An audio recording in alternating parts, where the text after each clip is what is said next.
Hello and welcome to part one of How to Study Chess Endgames. This video came about because a viewer had a great comment with the question, how do you study chess endgames? A great question. So that will probably depend on your rating and the ratings of the people you're playing against. So the higher the rating of the individual, the more likely they are to have more endgame knowledge.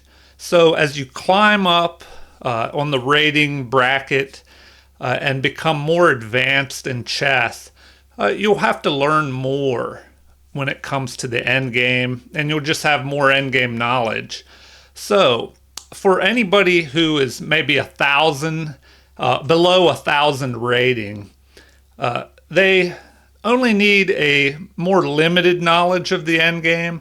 Now you can always learn more, but a good place to start when you're studying chess endgames, if you're below 1,000, I would say you have to know the difference between a checkmate and a stalemate, so that's a good place to start. And I'll show you the difference here in this example. So a good move here for white is to just bring the queen up here and trap the opponent's king on the edge of the board here. And that'll set black up, or excuse me, set up white to checkmate black. But you have to be aware of the difference between checkmate and stalemate, especially for beginners when you're learning. So here, after the queen move, the black king can only move to c8 here. Now, a good follow-up would be king to c6 here, helping the queen move in for a checkmate. And the game would end with maybe the king moving, either or to d8 or b8, and then you would have a mate. So this is checkmate for beginners out there. This is a checkmate where the king is trapped by the queen and the queen is protected, so mate. But the difference with a stalemate is when it is the individual's turn to move, but they are not in check and they have no legal moves to make. So if white is not careful here, and after king to c8 earlier, well, I'll start at the beginning here. So the king moves after this queen move. And then instead of king to c6, if queen to e7 were played to push this king further into the corner, white would have to be careful, because if the queen kept pressing forward, we would have a stalemate position. So if you look at this, of course, the king is not in check here, but all his legal squares have been taken away by the queen. So that's the first thing you need to know, or one of the first things, the difference between checkmate and stalemate, especially beginners out there. So you don't play a long, hard game and you're winning, and then you're ahead by a whole queen, but you end up getting a draw by stalemate. So avoid that. All right, next, let me find the second example here. The next thing to learn is, before I get into that, one more example of stalemate here. So this happens often, where a beginner has a king and a queen, and instead of using their queen to trap the king on the edge of the board with queen to f7 here, they bring their king in, not noticing that the queen is already cutting off many squares, and the king moves up and cuts off the final escape square, but the king is not in check. So there's one more example of a possible stalemate. All right, on to the next example here. So after you've mastered the difference between checkmate and stalemate, and you're sure that you can avoid stalemates. Then, as a beginner or somebody under 1,000, you want to learn, they're called overkill checkmates, where basically you have a huge extra, a lot of extra material, basically. So here we see white has 2 queens to this lone black king. So you want to master these checkmates. That way you're not winning the game, destroying all your opponent's material, capturing all their material, and you have all this extra material, and then you accidentally stalemate because you don't know a correct way to get that checkmate. So one easy method is the leapfrog or staircase method, they call it, where you put your queens, and this can be used with a queen and rook, with 2 rooks, and I'll show examples. But this is the staircase or leapfrog method, where white just leapfrogs his pieces one over the next, taking away space from the opponent. So these pieces just take turns moving forward. And what this does, it creates a line by this queen covering all of these squares here on the 5th rank, and they slowly push the king back to the edge of the board where he can be checkmated. So you just continue this method and go forward until you have a mate here. And so that is a very easy method to use, in which you can avoid a stalemate and avoid chasing the king all over the board, and an easy checkmate.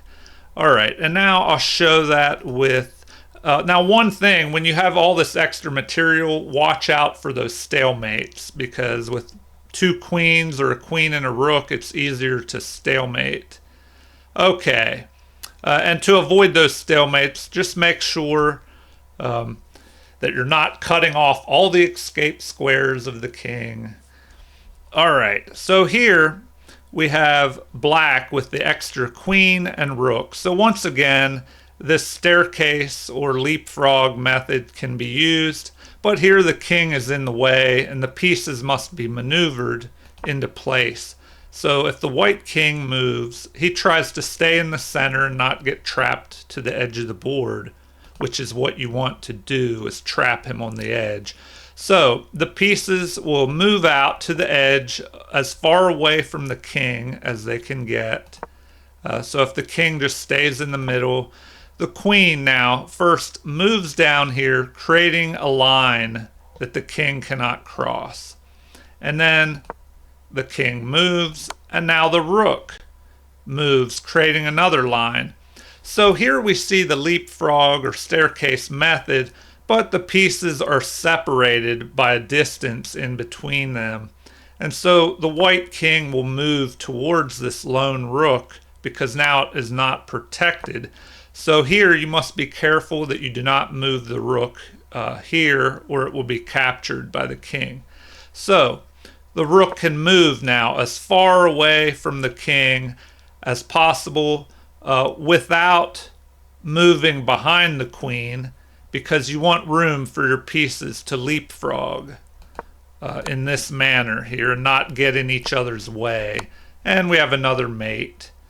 So just practice this method on a board, or play it against friends or on the computer if you can set up positions and practice all of these. So that's another way to study chess endgames, is to play these positions out on a board, play them against friends and practice taking turns checkmating each other, or practice on a computer where you set up the positions. Okay, on to the next example here.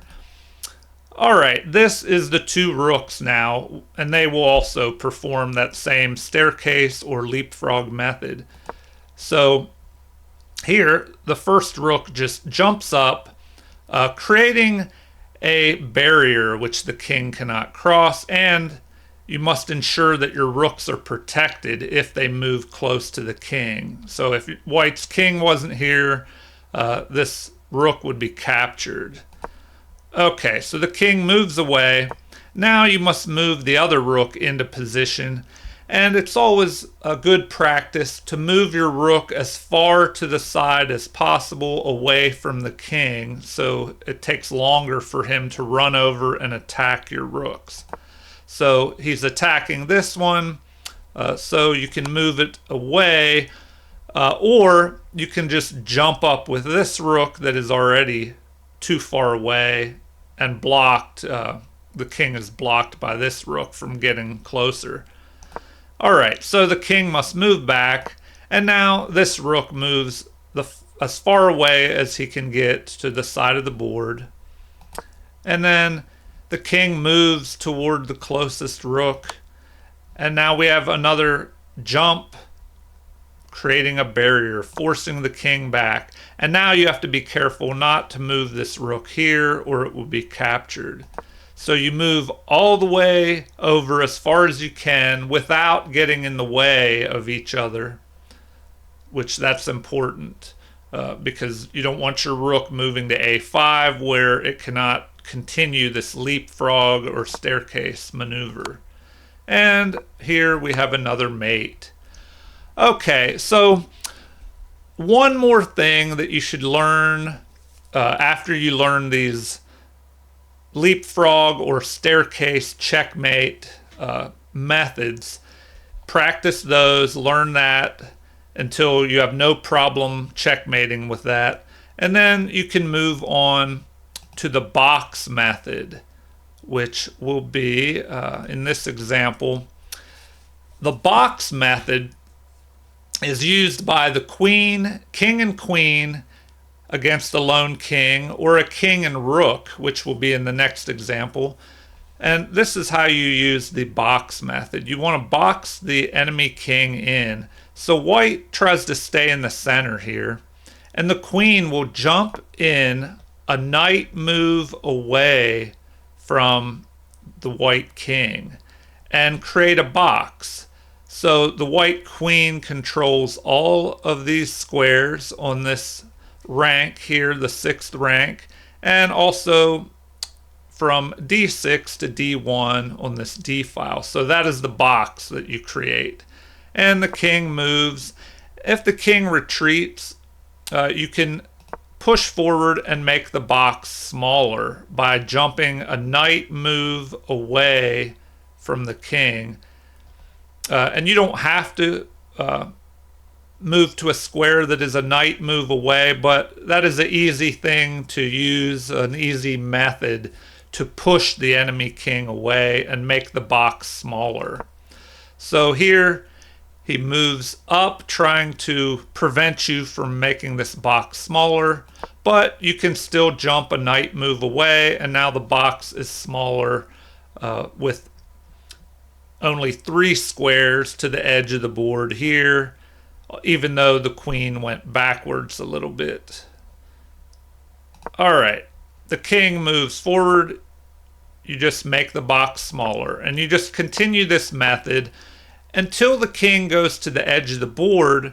As soon as he goes to the edge of the board, you find a square, and it happens to be a knight move away again, where the king can be trapped on the edge here. So that is your goal with the box method. It's pretty rare in endgames for the king to be checkmated in the center of the board. More often, the king will be driven to the edge or the corner of the board where he will be checkmated. So you have him on the edge. And now a little maneuver is, after the king runs away, your king is already on this side of the board. You can move a knight move away on the other side of the king and drive him up towards your king. So now he's forced to back up, and you keep pushing him further. But you must be careful not to stalemate here. So here, if you move queen to g6, this would be a stalemate. The king is not in check, and you've cut off his squares. So do not do that. Instead, bring your king, leave him one extra square to go back and forth here, and then bring your king in closer to assist the queen. And then you have mate here. So that was the box method using the queen. And it was pretty easy with the queen. Just watch out for stalemates. But now we'll try it with the rook, and that is a little more complicated. All right, let's see here.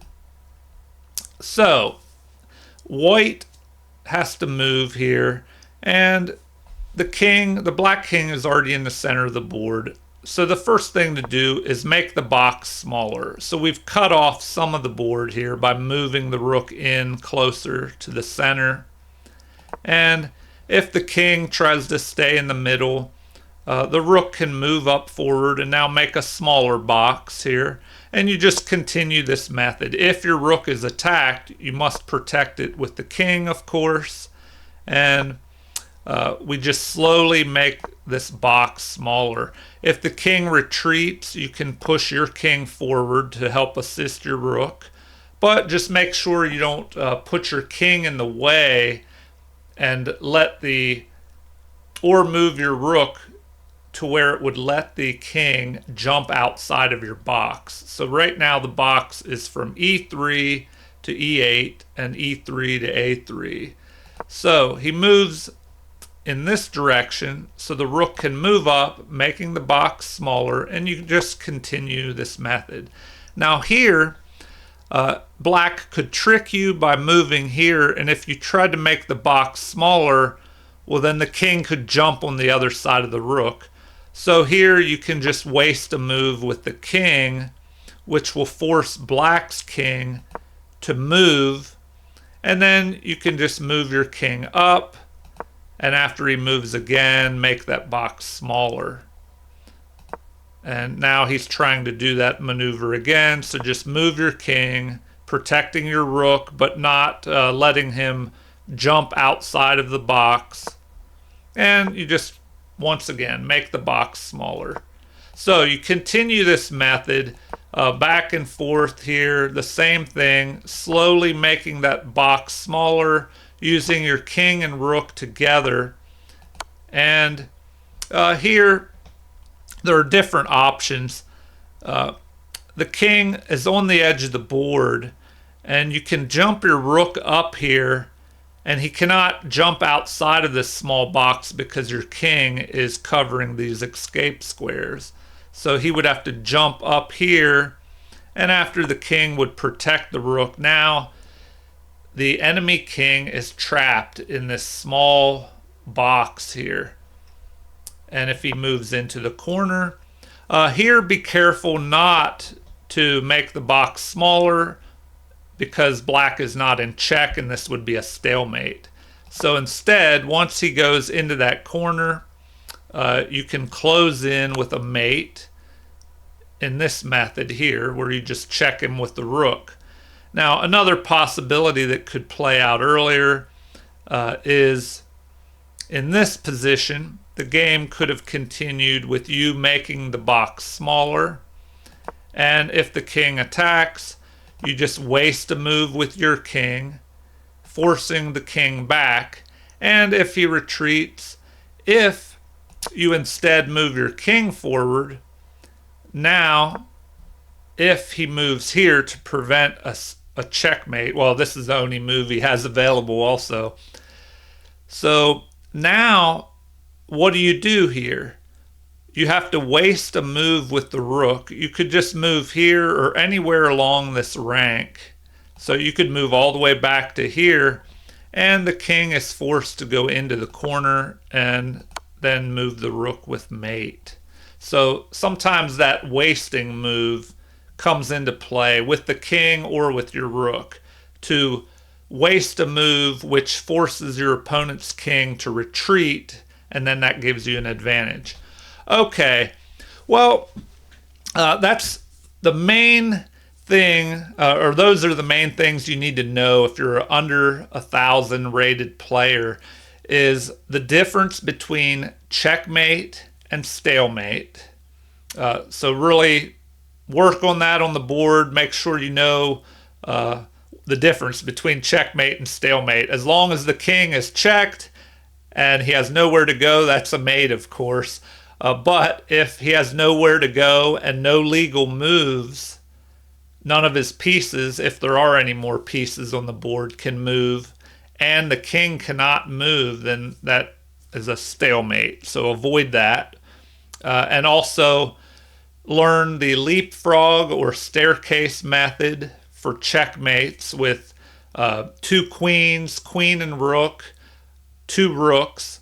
And then when you have king and queen versus a lone king, or king and rook versus a lone king, just practice the box method.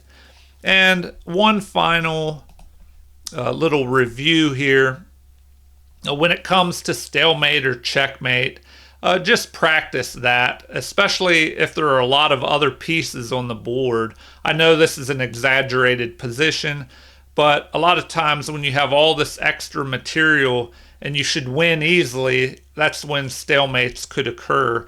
So if this bishop moved here, it would cut off all the escape squares and the king would be stalemated because he has nowhere to go, but he's not in check.